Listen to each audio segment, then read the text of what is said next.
A mí también me gustó mucho el libro. Me gusta la diagramación del libro, la manera como presenta atractivamente la amenaza, ¿no? Lo que está en juego es la vida. 500.000 personas mueren cada año en el mundo hoy como consecuencia del cambio climático. La economía del mundo está invirtiendo el 1.8 del PIB global. Si no se hace nada de aquí a 2030, es probable que entre 2030 y 2050 estemos casi a puertas de invertir el 10% del PIB global, y esto significaría pues un colapso de la economía y por lo tanto la incapacidad de el mundo de atender la adaptación, de atender los desastres, de atender la vulnerabilidad de las poblaciones. Entonces yo creo que presentar esto que está en juego de una manera invitante a los jóvenes para que lo lean, me parece un logro editorial y gráfico muy importante, con colores y llevado en forma de preguntas, con una infografía maravillosa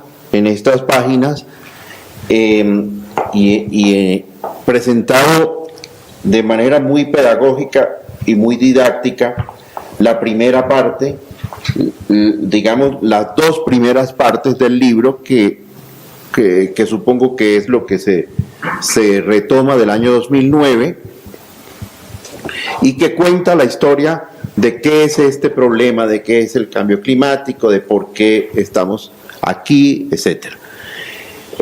Cuando el libro llega a la página 61, entonces se pregunta por la viabilidad política, y aquí entonces hacen un aporte sobre lo que el mundo en materia de representantes de los gobiernos, de los estados, responde ante esta amenaza y comienza a preguntarse por qué necesitamos un acuerdo global. En realidad, yo creo que este es el primer problema que compromete a la humanidad entera a la necesidad de hacer un acuerdo global. O sea, es la primera vez que como civilización y como cultura nos vemos abocados a ponernos de acuerdo todos con todos. No sirve que un solo país avance y haga una propuesta. Hay la necesidad de concertarnos, y para esto el sistema de las Naciones Unidas es también el mejor invento que nosotros hemos hecho como cultura para sentarnos en una mesa y ponernos de acuerdo. Desafortunadamente, todos ustedes conocen, y el libro no lo oculta, que el sistema de las Naciones Unidas ha sido insuficiente en estos últimos 25 años para enfrentar el problema. Y en virtud de eso, yo sospecho que el propio sistema, que digamos que el propio conocimiento y pensamiento del mundo se ha dado cuenta de esto y está diseñando desde Lima un esquema de actores no estatales que creo yo que va a ser uno de los logros de la Cumbre de París. Desafortunadamente no va a haber logros de acuerdo a lo que la ciencia pide en materia de reducción global de emisiones, pero en materia de nuevos actores, en materia de este relevamiento de los actores estatales, sin que el relevamiento signifique que no deben seguir trabajando, sino de que deben trabajar con nosotros, con las sociedades civiles de todo el mundo, pienso que va a ser como un punto a favor a partir de la Cumbre de París. Yo había señalado en esta segunda parte, como quiero concentrarme como en la segunda parte del libro, la que parte del análisis del protocolo de Kioto y se pregunta por qué no fue suficiente el protocolo de Kioto y cómo se ve el tema después de París. No sé si lo hago ahora de una vez o después. Pues si quieres, continúa con ese análisis porque después va a hacer una pregunta en otra dirección. Entonces, una observación, Manuel. A ver, cuando dijiste que el sistema de Naciones Unidas era el mejor, me acordé de un amigo que tiene un libro muy bueno sobre marketing político. Y le dice, hombre, es que su libro es muy bueno. Y entonces él dice, no es que sea muy bueno, es que es el único que hay. Yo creo que con el tema de Naciones Unidas pasa exactamente lo mismo. Yo creo que es una organización que tiene demasiadas falencias y demasiados problemas de burocracia política, pero digamos es el único instrumento internacional con el que podemos trabajar. Simplemente eso.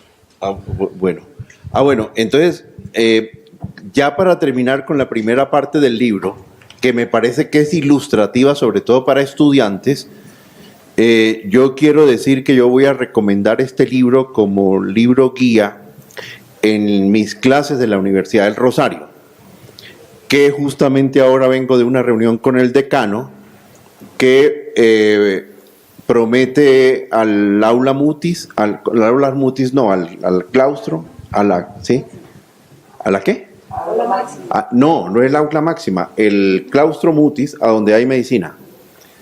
¿Cómo se llama? La quinta mutis. Vamos a ampliar la cátedra que en este momento se dicta solamente en el claustro del Rosario y que en este semestre se dicta con una monitoría de un delegado de la especialización que dirige Gloria Amparo hacia la mutis y hacia la sede norte, donde está administración. Ese es el plan que hay para el año entrante. Pues entonces va a ser la oportunidad para poder recomendar este libro, porque en realidad no hay un libro que cuente de manera tan pedagógica y tan bonita el problema. Yo no lo conozco, por lo menos, me parece importante hacerlo. Y sobre todo, que también en la segunda parte del libro revela la dificultad como civilización que tenemos para enfrentar el problema. En materia, se anticipa a lo que va a proponer la cumbre de París y hace un análisis bastante descarnado, no solamente de la cumbre de París, sino del papel de Colombia en esa cumbre en materia de las contribuciones nacionales que hizo. Lo primero que el libro pone cuando se pregunta por qué no fue suficiente el protocolo de Kioto, entonces enumera 5 cosas. No incluyó a todos los países, las metas eran muy modestas, los países en desarrollo no asumieron las metas de reducción que les tocaba, no incluyó todas las emisiones y no enfrentó de manera contundente el problema de la deforestación. Dice esas 5 cosas. Yo le agregaría una 0 antes de la primera, y es la Convención Marco de Cambio Climático, de la cual se deriva el protocolo de Kioto, tuvo una falla de origen que consistió en el objetivo de la Convención Marco. El objetivo de la Convención Marco dice: hay que hacer todo lo que sea posible para evitar que la temperatura global de la Tierra, que ha venido creciendo, pase de un determinado número de grados que comprometa la vida, que haga interferencias en la salud humana y en los ecosistemas, etc. O sea, el verbo que utiliza la Convención es detener, es hacer todo lo posible por detener, sin ir a las causas. O sea, la Convención es reactiva frente a la evidencia científica de un problema que ya se conocía y propone hacer cosas para detener. Yo tengo la sensación de que desde ahí parte la dificultad que ha tenido el protocolo de Kioto, que ha tenido el mundo para proponer soluciones de reducción de emisiones, para proponer soluciones globales que por lo menos detengan el problema. No solamente población, sino el tema del crecimiento, que es lo que está en la base.